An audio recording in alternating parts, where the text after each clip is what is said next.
Hello guys, welcome to my channel teach with Geet. As you know कि हम CTET का theories कर रहे थे। हमने पियाजे और लेव वाइगोत्स्की की थ्योरी कर ली है। कल मैंने जेडपीडी का भी आपको वाइगोत्स्की ने जो टर्म्स दी थी उसके बारे में भी बात की है। तो आज हम लर्निंग डिसेबिलिटी के बारे में बात कर रहे हैं, जो कि आप जितने भी टेट्स देते हैं उन सभी में इम्पोर्टेंट है। चाहे आप कोई भी टीचिंग टेट्स दे रहे हैं, चाहे आप सीटेट दे रहे हैं, यूपी टेट दे रहे हैं, सुपर टेट दे रहे हैं या DEET+B में दे रहे हैं, तो हर किसी में ये पोर्शन जरूर पूछा जाता है। तो चलिए स्टार्ट करते हैं। सबसे पहले हम लर्निंग डिसेबिलिटीज के बारे में बात कर लेते हैं। तो लर्निंग डिसेबिलिटी में सबसे पहला जो पॉइंट है विच इज डिसलेक्सिया। तो सबसे पहले व्हाट इज डिसलेक्सिया? सबसे पहले डिसलेक्सिया से काफी क्वेश्चन आता है एक्चुअली। तो डिसलेक्सिया से आता है। तो डिसलेक्सिया क्या होता है? डिसलेक्सिया क्या है? दिस इज एक रीडिंग डिसऑर्डर है, यानी कि रीडिंग डिसऑर्डर। क्या है ये? एक रीडिंग डिसऑर्डर है। रीडिंग डिसऑर्डर बच्चों को होती है ये ज्यादातर। बच्चे में अगर आप बचपन से उसको रीडिंग अगर आप सही नहीं करेंगे, उसको वर्ड्स के साथ फेमिलियर नहीं करेंगे, तो बच्चा इस तरीके की मिस्टेक करता है और रीडिंग में उसको इस तरीके की प्रॉब्लम्स आती है। ठीक है, तो रीडिंग डिसऑर्डर है ये। फॉर एग्जांपल बच्चा क्या है, ज्यादातर डी को बी लिख देता है या डी को बी समझता है, तो रीड उसी तरीके से करता है और लिख भी वही देता है फिर। ठीक है, ऐसे ही 100 को वॉज लिख देगा। ठीक है, 100 वॉज कर देगा। ठीक है, तो इस तरीके से वो काफी जो कि बहुत सारे ऐसे जैसे एम को डब्ल्यू और एम में उसको डिफरेंस नहीं पता लगेगा, तो रीडिंग डिसऑर्डर आ जाता है बच्चे में। बच्चे को नहीं पता लगता कि डी कौन सा है, बी कौन सा है या एम कौन सा है और डब्ल्यू कौन सा है।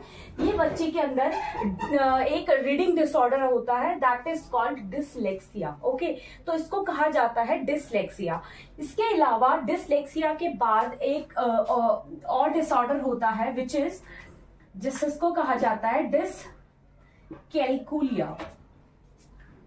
डिसकैल्कुलिया कहा जाता है। तो कैलकुलेटर कैलकुलेटर से ही पता लग रहा होगा आपको। तो कैलकुलेटर यानी कि मतलब गणितीय, यानी कि मैथमेटिक्स से रिलेटेड है, राइट।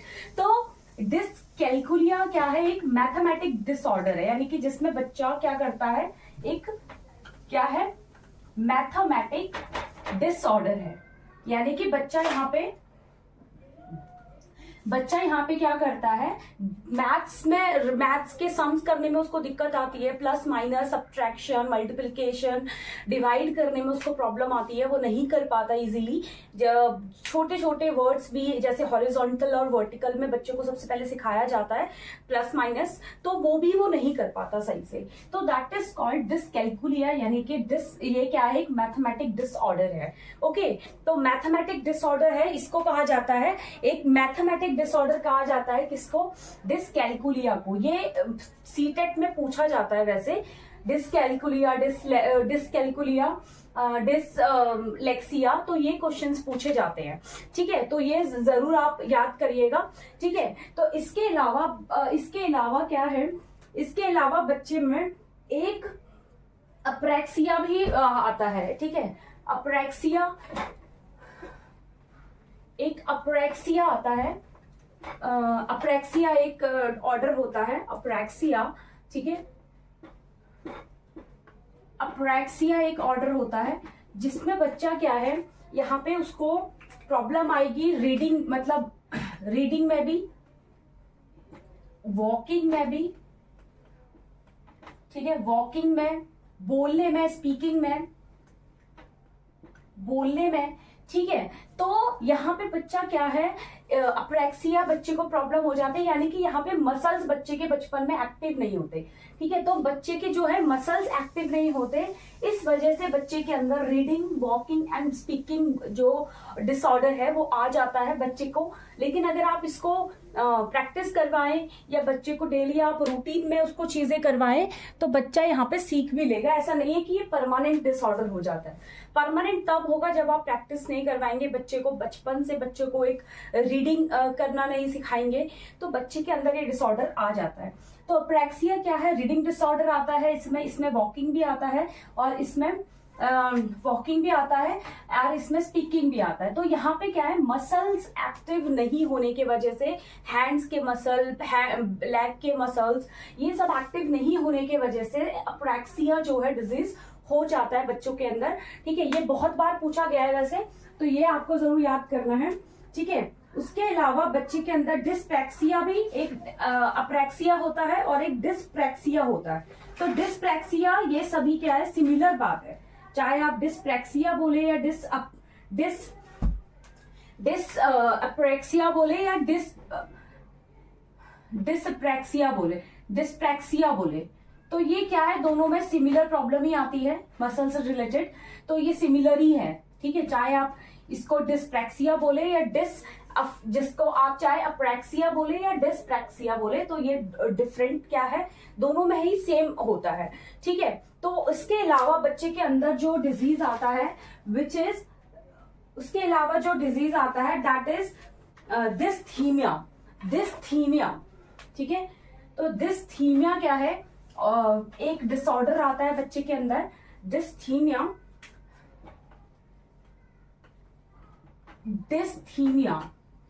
तो डिस्थीमिया में क्या होता है, डिस्थीमिया में बच्चे के अंदर स्ट्रेस आ जाता है। ठीक है, स्ट्रेस से रिलेटेड प्रॉब्लम आएगा, यानी कि बच्चे को क्या है, तनाव बहुत ज्यादा होगा, यानी कि वो बहुत ज्यादा तनाव फील करेगा, बहुत ज्यादा स्ट्रेसफुल रहेगा।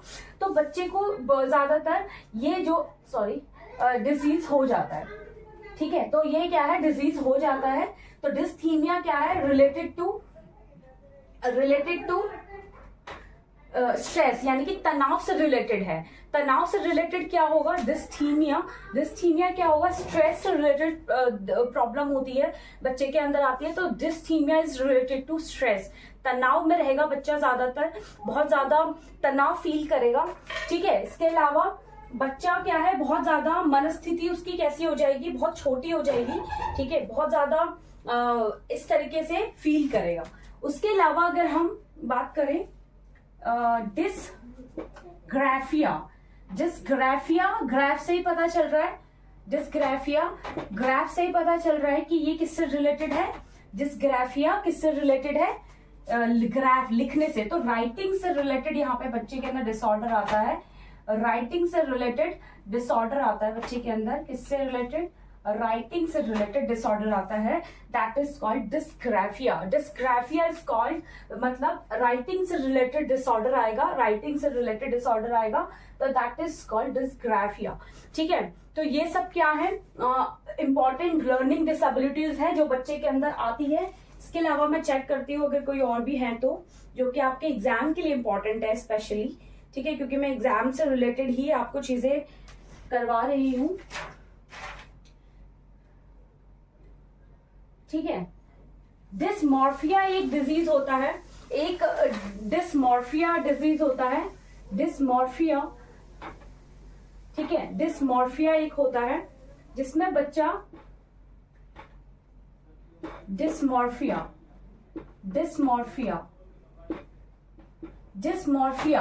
यहाँ पे बच्चा क्या है, अपने बॉडी को बहुत ज्यादा अलग फील करता है, यानी कि उसे लगता है कि उसका क्या है, हैंड्स, उसके हेयर ठीक नहीं है, उसके लैग ठीक नहीं है, उसके हैंड्स ठीक नहीं है। वो लोगों को कंपेयर करने लगता है, लोगों को एक दूसरे से कंपेयर करने लगता है, अपने आप को दूसरे लोगों से कंपेयर करने लगता है। उसे फील होता है कि मैं ऐसा नहीं हूं, मतलब मेरे हैंड्स ऐसे, मतलब उसको अपने बॉडी पार्ट्स से प्रॉब्लम होती है, यानी कि अपने बॉडी पार्ट्स उसको दूसरों के कंपैरिजन में अपने मतलब सही नहीं लगते।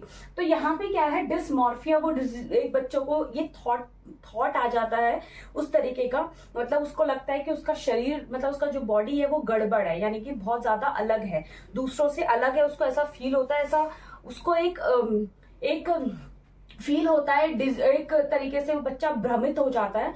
ठीक है, तो यहाँ पे बच्चा क्या है, और भी अगर वैसे तो और भी नहीं है, यही है 7 इंपॉर्टेंट लर्निंग डिसेबिलिटीज। ठीक है, हमने पढ़ा था डिस्ग्राफिया, ठीक है, डिसलेक्सिया, डिस्ग्राफिया, डिस्कैल्कुलिया, डिस्मॉर्फिया, और उसके अलावा हमने पढ़ा था डिस्थीमिया। तो ये सब क्या है, इंपॉर्टेंट लर्निंग डिसेबिलिटीज है जो कि बहुत ज्यादा इंपॉर्टेंट है। ठीक है, जो कि बहुत ज्यादा इंपॉर्टेंट है आपके एग्जाम पॉइंट ऑफ व्यू से, ठीक है। तो आई होप आपको ये वीडियो पसंद आई हो तो लाइक शेयर एंड सब्सक्राइब करना मत भूलिएगा। और ये क्या है, इंपॉर्टेंट लर्निंग डिसेबिलिटीज हैं। अगर आपको और भी कोई भी इंपॉर्टेंट और भी पता है तो आप बता सकते हैं मुझे कमेंट बॉक्स में। अदरवाइज मेरे अकॉर्डिंग जो ज्यादातर एग्जाम्स में पूछे गए हैं वो इनमें से ही हैं। ओके, तो चलिए, thank you so much guys.